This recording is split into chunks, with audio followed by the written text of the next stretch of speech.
My husband forced me to give up my hobbies, calling them childish. When I secretly joined a group again, he showed up, embarrassed me, and dragged me out. What he didn't notice were the cameras filming his every move. The first time I felt the sting of humiliation, it wasn't in private. It was in front of people I trusted. My husband stood tall, his voice carrying across the room, mocking me as if my passions were nothing more than childish games. "She wastes her time with silly crafts," he said, laughing, while our friends chuckled politely, unsure whether to join in or look away. My cheeks burned, my hands trembled under the table, and I forced a smile to hide the ache inside. That moment stayed with me, replaying in my mind like a cruel performance, one where I had no lines, no defense, only silence. From then on, silence became my companion.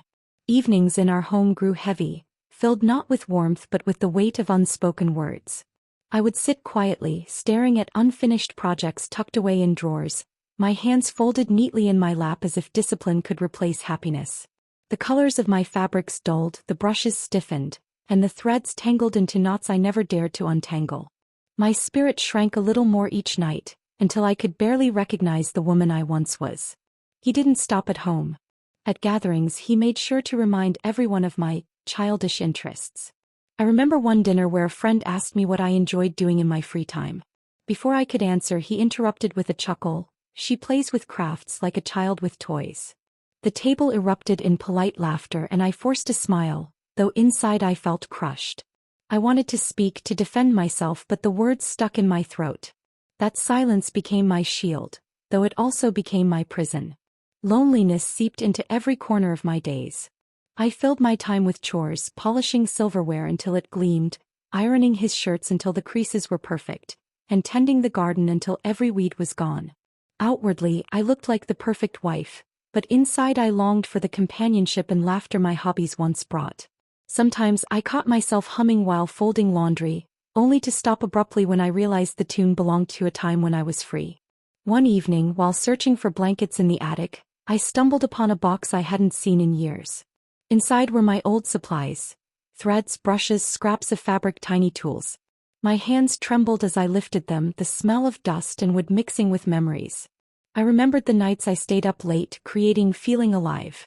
Holding those supplies was like holding a mirror to my past self, the woman I used to be before his words stripped me of my identity.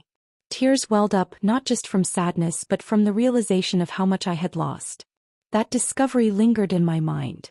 Days later, while standing in the kitchen, I made a quiet decision. The kettle whistled, the morning sun streamed through the window, and I whispered to myself, "I will reclaim my joy." It wasn't loud, it wasn't dramatic, but it was powerful. For the first time in years, I felt a spark of courage. I knew it meant defying him, risking his anger, but I also knew I couldn't continue living as a shadow of myself. That moment in the kitchen was my turning point, the seed of rebellion planted in silence. Small incidents followed that strengthened my resolve. I began lingering in the attic, touching the supplies, sketching ideas in secret notebooks. I told him I was cleaning, but in truth I was reviving pieces of myself. Each hidden moment was a victory, a reminder that I still existed beyond his control. The silence of those years was not empty. It was filled with suppressed dreams, quiet tears, and unspoken battles. Yet within that silence I found the strength to rise again. My sacrifice had been long, but it was not permanent. The woman he tried to silence was still here, waiting for her chance to speak. The attic had given me back a piece of myself, and I carried that secret flame carefully, like a candle shielded from the wind. I knew I couldn't let it die again. So I began searching quietly, asking questions in hushed tones at the market, listening for whispers of groups where people gathered to share the very passions I had been forced to abandon. One afternoon, while buying vegetables, I overheard two women talking about a local club that met weekly in the community hall. My heart raced. I tucked the information away, pretending to be uninterested, but inside I was already planning. The first time I went, I told my husband I needed to run errands. My hands shook as I locked the door behind me, but the moment I stepped into that hall, the fear melted. The room was filled with warmth, tables scattered with supplies, voices buzzing with laughter, and faces that lit up when they saw me. "Come sit," one woman said, pulling out a chair. I felt alive again, rediscovering the part of me I thought was gone forever. Those meetings became my sanctuary. Every week I found an excuse, groceries, a neighbor's visit, a trip to the tailor, and slipped away to the hall. Each gathering was a small rebellion, a reminder that I still had a voice and a place in the world. We shared stories, exchanged ideas, and created together. I laughed freely, something I hadn't done in years. My hands moved with confidence, threading needles, mixing colors, shaping pieces that reflected my soul. One evening, I remember a woman named Farah leaning close and whispering, "You look different. Happier." I smiled, though I didn't dare explain. The truth was, I felt like I had stepped back into my own skin. The group became more than a hobby circle. It was a family, one that welcomed me without judgment. But rebellion, no matter how small, carries risk. That risk arrived one afternoon when the door to the hall burst open. My husband stood there, his face twisted with anger, his eyes scanning the room until they landed on me. The laughter died instantly. He marched forward, his steps heavy, and before I could react, his hand clamped around my arm. "What are you doing here?" he barked, his voice echoing against the walls. I froze, too stunned to resist. He scolded me loudly, his words sharp and humiliating. "You sneak around like a child, wasting time with nonsense. Do you think this makes you respectable?" The humiliation burned through me. My cheeks flushed, my throat tightened, but no words came. The group members rose from their seats, their voices trembling with outrage. "Please let her go," one man said firmly. Another woman stepped closer, her hand reaching for mine. "She belongs here. Don't treat her this way." Their kindness pierced through the fog of shame, but he ignored them, dragging me toward the door. I felt like a child being scolded in front of strangers, stripped of dignity. My heart broke, not just from his cruelty, but from the shame of being treated as if I had no will of my own. The hall blurred around me, voices rising, chairs scraping, but his grip was unyielding. What he didn't notice were the cameras mounted discreetly in the corners of the hall. They had been installed weeks earlier to record events and protect the group from theft. Quietly, they captured every move. His rage, his insults, his grip on my arm. The lens saw what I couldn't say, preserving the truth in silence. As he dragged me outside, I caught a glimpse of one of the cameras. For a fleeting second, hope flickered. The humiliation was real, the pain undeniable, but somewhere in that hall, evidence of his cruelty was being stored. That night, I sat alone in our bedroom, my arms sore from his grip, my heart heavy with shame. Yet beneath the sorrow, a strange calm settled.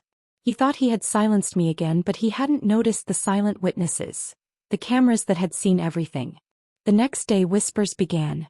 Members of the group called me, their voices filled with concern. "We're here for you," they said. "You don't deserve this." Their support was a balm, easing the sting of humiliation. I realized I wasn't alone anymore. The secret return had given me back my joy, but the public humiliation had given me something else. Proof. Proof that his cruelty wasn't just in my head. Proof that others had seen it. Proof that the silence I had endured for years was finally breaking. And though I didn't yet know how, I sensed that the cameras had captured more than just a moment. They had captured the beginning of his downfall.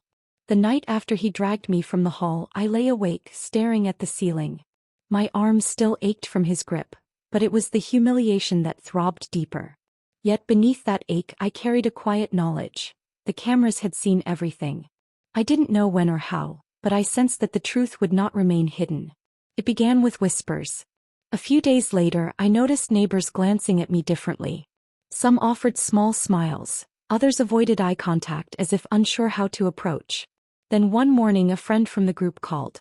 Her voice was urgent but kind. "The video is out," she said. "People have seen what happened." My breath caught. She explained that the footage had been shared online, spreading quickly. My husband's anger, his insults, his grip on my arm, all exposed. By evening, the whispers had grown louder. Neighbors stopped me in the street, offering words of support. "You didn't deserve that," one woman said softly. Even his colleagues began to look at him differently. The man who once controlled me now faced public judgment, his reputation unraveling with every view of the video. At home, he was furious. He stormed into the kitchen, slamming his fist on the table. "You will deny it," he demanded. "Tell them it was exaggerated, a misunderstanding." His voice shook with desperation, but I stood my ground. For the first time, I spoke back. "No," I said, firmly. "The world has seen what I endured. I will not lie for you."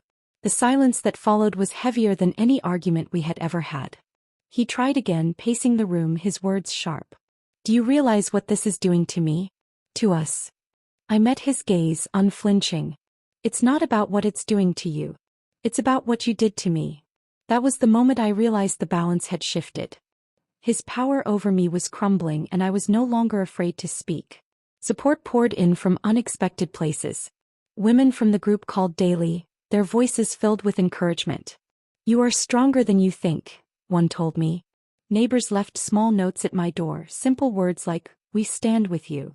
Even strangers reached out, sending messages of kindness. Their voices gave me strength, each one a reminder that I was not alone. With that strength, I began to take practical steps toward freedom. The first was opening my own bank account. I remember walking into the bank, my hands trembling but my heart steady. The clerk smiled as I signed the papers, and I felt a surge of independence I hadn't felt in years. That account was more than money. It was a symbol of control over my own life. Next, I attended the group meetings openly. No more excuses, no more sneaking out. I walked into the hall with my head held high, greeted by applause and hugs. The fear of being dragged out again was gone. I belonged there and I refused to hide anymore. At home I began setting boundaries. I cooked when I wanted, cleaned when I chose, and spent time on my hobbies without apology. Each step was a victory, a piece of myself reclaimed. He tried to argue, but his words no longer carried weight. The world had seen him for who he was and I had found my voice. One evening, as I sat at the table working on a project, I realized something profound. My hobbies were not childish, they were lifelines. They had carried me through loneliness, humiliation, and silence. They had given me strength when I thought I had none. And now, they were the foundation of my liberation. His attempt to shame me had become his downfall. The video that exposed his cruelty also revealed my resilience. I was no longer the woman who sat quietly with folded hands, staring at unfinished projects. I was a woman who had reclaimed her joy, her dignity, and her freedom. My story ends not with bitterness but with peace. I live on my own terms now, surrounded by people who value me for who I am. The quiet triumph of liberation is not loud or dramatic. It is steady, dignified, and deeply satisfying. And every time I pick up a brush, a thread, or a tool, I remember, hobbies are not childish. They are the heartbeat of who we are. They are proof that joy, once silenced, can rise again.